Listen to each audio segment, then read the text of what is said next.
Ah, poor soul, it is the rich man who goes to hell.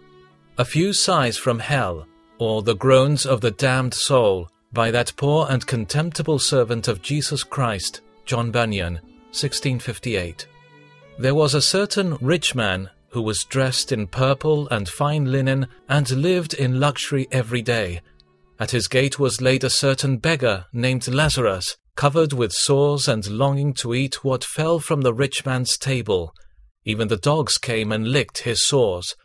Luke 16:19-21.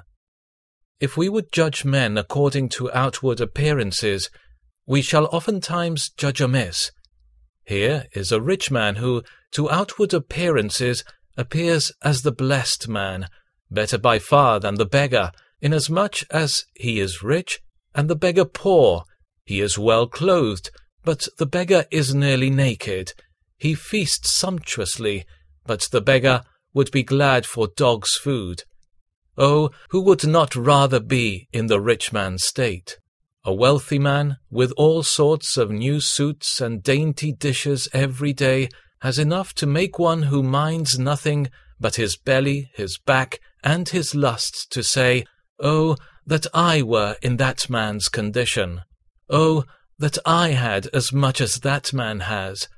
Then I would live indeed, then I would live pleasantly, and would say to my soul, Soul, be of good cheer.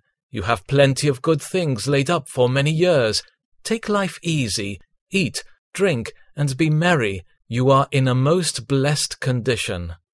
This is the conclusion with those who judge according to outward appearances.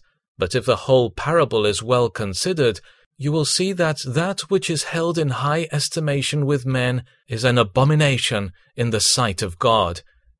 We see that the saddest condition, according to outward appearances, is oftentimes the most excellent one, for the beggar had 10,000 times the best of it, though, to outward appearances, his state was the saddest. Those who judge according to outward appearances, for the most part, judge amiss, for here in the parable a man of wealth and a child of the devil may be the same person. A man may have an abundance of outward enjoyments, and yet be carried by the devils into eternal burnings. This is the trap in which the devil has caught many thousands of poor souls, namely, by getting them to judge according to God's outward blessings. Ask a poor carnal, covetous wretch how we would know a man to be in a happy state, and he will answer, "Those whom God blesses and gives an abundance of this world to." Yet, for the most part, these are the cursed men. Alas, poor men! They are so ignorant as to think that because a man is increased in outward things, therefore God loves that man with a special love. Ah, poor soul! It is the rich man who goes to hell. The rich man died, and in hell, mark it, in hell, he lifted up his eyes, being in torment.